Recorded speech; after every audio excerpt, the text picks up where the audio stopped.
Hello, Isa. Good morning. Let us start the next chapter, theme 9, Kings and Chronicles. इसमें basically हम लोग Mughal empires के बारे में पढ़ेंगे और मुगल कोर्ट में क्या होता था या मुगल एम्पायर के समय में कोर्ट्स में या उनके टेरिटरी में क्या होता था डिटेल में। Mughal empire saw themselves appointed a divine way। Mughal empire अपने को ये जगह देखती ऊपर वाले ने हमें भेजा है एक बहुत बड़े वास्ट टेरिटरी पे रूल करने के लिए, और इस चीज़ को सही ठीक और लोगों को समझाने के लिए उन्होंने अपने कोर्ट में ऐसे लोगों को रखा कि जो सारे चीज़ों को कोर्ट्स में जो भी होता था या उनके टेरिटरी में जो भी होता था वो उसको रिकॉर्ड किया जाए रिटन फॉर्म में, और कि बाद में भी जो और उसको चारों तरफ फैलाया जाए और लोगों तक ये बात पहुंचाई जाए। In addition, there are writers collected vast amounts of people for the regions of the subcontinent to have the rulers govern their domain। और इसके लिए जो उनके राइटर्स थे जो लिखते थे मैन्युस्क्रिप्ट्स वो पूरे रीजन से यानी जहाँ तक उनकी टेरिटरी थी वहाँ सारी इंफॉर्मेशन इकट्ठा करते थे और उसके बाद उसको एक जगह कॉम्पैक्ट फॉर्म में लिखते थे। मॉडर्न हिस्टोरिकल्स, अब इसी चीज़ को जो मॉडर्न हिस्टोरिकल्स है इसको क्रॉनिकल्स कहते हैं। क्रॉनिकल का मतलब होता है कि चीज़ों को एक सिस्टमेटिक वे में टाइम के अकॉर्डिंग जो चीज़ें रिकॉर्ड में रखी जाए लिखी जाए उसको आप क्रॉनिकल्स कह सकते हैं। एज ए प्रेजेंट एक कंटिन्यूस क्रॉनिकल रिकॉर्ड और एक रिकॉर्ड चलता है कि मतलब 16th century 17th century what ever जो भी आते जा रहा है उसको उसमें ऐड करते हैं। इंडिस्पेंसिबल सोर्स, और क्रॉनिकल्स आर इंडिस्पेंसिबल, और ये एक ऐसा सोर्स है जिसको हम खत्म नहीं, क्योंकि इसके अलावा हमारे पास कोई दूसरा और तरीका नहीं है उस जमाने के बारे में या उस मुगल एम्पायर के बारे में जानने का दूसरा कोई तरीका नहीं है। Wishing to write a history of the Mughals at one level, they are repository of factual information and institution of the Mughal state, painstakingly collected and classified by individuals closely connected with the code. At the same time, this context were intended to convey the meaning that the Mughal rulers sought to impose on their domain. They therefore gave our glimpse into how imperial identities were created and dismantled. This chapter will look at the working of the rich and fascinating dimension of Mughal Empire, और इस chapter में हम देखेंगे कि क्या facility का था। सबसे पहले है कि पहला जो था वो गजनवी आया, उसके बाद उसके बाद डिफरेंट अलग अलग तरीके के, चाहे वो टर्किश हो चाहे वो स्लेव डायनेस्टी के लोग हों या और भी लोधी या जो भी लोग थे डायनेस्टी के बाद फर्स्ट मुगल जो एम्पायर शुरू हुआ है वो जहीरुद्दीन बाबर पहली बार आया। इसके मर्द ये Turkish ruler Timur on the paternal side, इसके जो बाप था वो टर्किश रूलर तिमूर यानी तैमूरलंग की तरफ के वंश की तरफ से, उसकी माँ जो थी वो चंगेज खान की तरफ से थी, और ये दोनों का ब्लड जो था इस बाबर में दौड़ता था। During the 16th, Europeans used the term Mughal to describe the Indian rulers of this branch of the family over the past century. The word is absolutely used in the name Mowgli। और बाद में जो historian थे मुगल इसलिए कहना शुरू किया क्योंकि उस समय का मुगल नाम तो नहीं था। बट ये जो थे रुडियार्ड किपलिंग का जो ये जंगल बुक का स्टोरी है उसमें जो एक कैरेक्टर है मोगली, इसी के नाम पे उन्होंने शुरू किया। The empire was carved on a number of regional states of India through conquest and political alliance with the Mughals, और एम्पायर खड़ा हुआ था अलग अलग इलाकों को जीत कर और बहुत जगह रिलेशंस बना के भी बहुत सारे इलाके को अपने में मिलाया गया था। The founder of the empire, that is Jahir Babur, was a driver from अफगाना, ये काबुल ये अफगान में है, फरगाना एक जगह है वहाँ पे था। वहाँ पे निरंतर जो है दूसरे तरफ से हमले उसके ऊपर उज्बेक की हमले होते रहते थे और जिसकी वजह से ये बराबर लड़ाई में व्यस्त रहता था।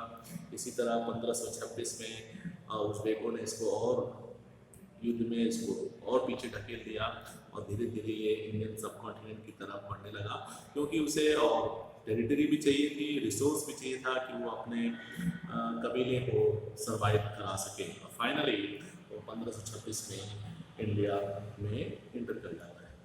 इस सक्सेसर नसीरुद्दीन हुमायूं, उसका जो लड़का था बेटा क्या था 1530 में, क्योंकि बाबर का जो समय रहा वो मात्र 4 से 5 साल का रहा और उसके बाद वो 1530 में मर जाता है और 1530 में उसका जो बेटा है हुमायूं वो गद्दी पे बैठता है और एम्पायर बनता है 1555 1315 expanded the frontiers of the empire, उसने थोड़ा बहुत एम्पायर को फैलाया, बट शेर शाह की तरफ से उसे काफ़ी टक्कर मिल रही थी, जिसकी वजह से वो बहुत आगे नहीं बढ़ सका। और लास्टली हुमायूं टू रिफ्यूज, और इतना शेर शाह ने उसको खरीद दिया कि वो ईरान के एक रूलर के वहाँ पे शरण ले गया उसने। In 1505 Humayun defeated the Assyrians but died a year later, और 1555 में वो फिर वापस आता है सेना इकट्ठी करके, और सूरवंश यानी सासूरी का जो वंश था उस पर हमला करता है और जीत जाता है, बट अनफॉर्चुनेटली साल भर के अंदर ही वो मर जाता है। और यहीं पे 13 साल की उम्र में Akbar became the empire of India, जिसका नाम पूरा जलालुद्दीन अकबर। 1556 से का जो सबसे समय रहा है 1605 तक, the greatest of all Mughal ruler.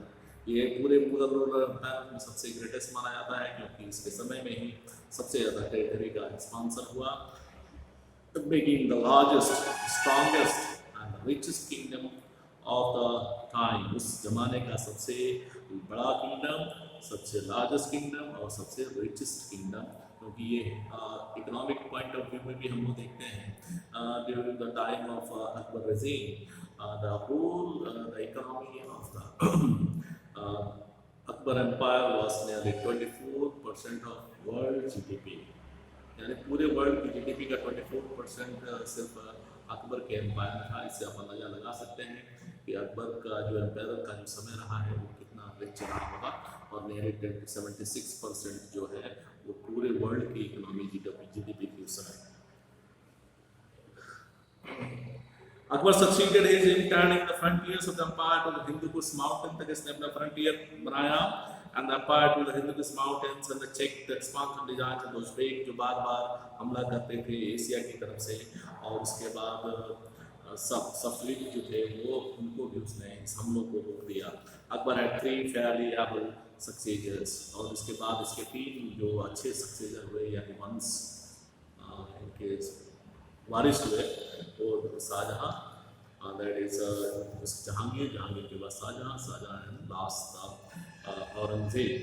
Much as their characters varied, सबका कैरेक्टर अलग अलग था। Under them the territorial expansion continued, Akbar के समय में जितना तेजी से टेरिटरी का एक्सपांशन हुआ, बाकी लोगों में थोड़ा उतना देश तो नहीं था, फिर भी टेरिटरी का एक्सपांशन चल रहा था। The 3 rulers maintained considered the various movements of governance, और इन दोनों रूलर जो अकबर के बाद थे, इन्होंने पूरा एडमिनिस्ट्रेटिव सिस्टम को काफी चुस्त दुरुस्त और परफेक्ट स्टाइल पे रखा था। During the 16th and 17th century, the institutional imperial structure was created, और 16th और 17th century में एक रूल कैसे होता है इसका एक स्ट्रक्चर तैयार किया गया, include effective methods of administration, administration का अच्छा मेथड निकाला गया। उसके बाद टैक्सेशन, क्योंकि टैक्स से ही पूरे मुगल कोड या मुगल एम्पायर का सारा खर्च चलता था। The visual center of Mughal power was the court, और जो सबसे बड़ा सेंटर था जहाँ पे बादशाह रहता था वो सबसे सेंटर था। या पॉलिटिकल अलायंस रिलेशनशिप या फौज, यहीं पे सारे पॉलिटिकल अलायंसेस होते थे, रिलेशनशिप बनाते थे, लोगों का स्टेटस दिया जाता था और हिरार्चीज को डिफाइन की जाती थी। The political system devised by the Mughals was based on a combination of military power। तो पॉलिटिकल सिस्टम था मुगल एम्पायर का, तो बेस्ड था मिलिट्री सिस्टम पे, क्योंकि जितना इफेक्टिव मिलिट्री होगा उतना ही हम किसी टेरिटरी को रूल करना आसान होगा। And conscious policy to accommodate different tradition like counter the sub country, और दूसरा एक पॉलिसी था सबको साथ मिला के चलने का, क्योंकि इतना बड़ा एक इंडिया सब कॉन्टिनेंट था और इस सब कॉन्टिनेंट में तरह तरह के ट्रेडिशंस थे, कल्चर्स थे, सबको एक साथ लेके चलना भी था। After 707 following the death of Aurangzeb, 707 में औरंगजेब की मृत्यु के बाद ये जो एम्पायर है धीरे धीरे कमजोर होने लगा। रीजन ये था कि इसके औरंगजेब के बाद जो भी मुगल रूलर्स आए वो अपने पूर्वजों की तरह बहुत ज़्यादा ताकतवर या समथिंग ऐसे नहीं थे। Whilst the influence of the vast separatist empire controlled from Delhi, Agra और Lahore, the different capital cities, regional powers acquired great autonomy। क्योंकि मुगल एम्पायर के समय में ही 2-3 ऐसे सेंटर्स हुआ करते थे, दिल्ली, आगरा और लाहौर, ये काफ़ी दूर दूर होते थे, और यहाँ पे गवर्नर्स हुआ करते थे जो अपने टेरिटरी को एडमिनिस्ट्रेट करते थे। और yet symbolically, the prestige of Mughal did not lose its aura। In 1857, the last of the dynasty, Bahadur Shah Zafar, जो 1857 की जो पहली हमारे इंडिपेंडेंस लड़ाई हुई और बाद में सजफर उस वो लास्ट मुगल एम्पायर थे और इसी के साथ मुगल एम्पायर इंडियन सबकॉन्टिनेंट से ख़त्म हो गया। अब आता है कि the production of chronicles. Production of chronicles में ये है कि क्यों ये चीज़ें रिकॉर्ड की जाती थी, जो सारी जो घटनाएं होती थी पूरे मुगल एम्पायर के अंदर या पूरे टेरिटरी के अंदर, उसको क्यों रिकॉर्ड की जाती थी। इसके लिए हम कल फिर से दूसरे वीडियो में इसके लिए डिस्कस करेंगे कि इसमें क्या क्या होता था और क्या क्या चीज़ें चलती थी। और फाइनली क्रॉनिकल्स ये होगा कैसे क्रॉनिकल्स तैयार किए जाते थे। इसमें नंबर ऑफ चीज़ों का हम इसमें एविडेंस भी लेंगे और कहाँ से ये सोर्स इकट्ठा किए गए, कौन कौन लोग थे इसके पीछे, इस पूरे क्रॉनिकल्स को तैयार करने वाले, और इसको कहाँ ये सेफ रखा जाता था।